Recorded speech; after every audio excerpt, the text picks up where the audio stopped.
മുതലകൾ മനുഷ്യരെ പിടിച്ച് തിന്നുന്ന സമയത്തെ അത് ശരിക്കും കരയുമെന്ന് നിങ്ങൾക്ക് എത്ര പേർക്കറിയാം?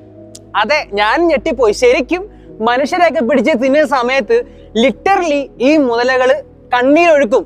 എന്നാൽ പലരും പറയുന്നത് ഈ മുതലകൾ സങ്കടമുള്ളതായിട്ട് അഭിനയിക്കുകയാണ്, ശരിക്കും ഇവറ്റകൾക്ക് സങ്കടമൊന്നും ഇല്ലെന്നാ. കാരണം ഇൻ കേസ് സങ്കടമുള്ള ആൾക്കാരാണെങ്കിൽ ഇതുപോലൊക്കെ മനുഷ്യരെ പച്ചക്ക് പിടിച്ച് നിഷ്കരണം കടിച്ചു കൊന്നു തിന്നുവോ?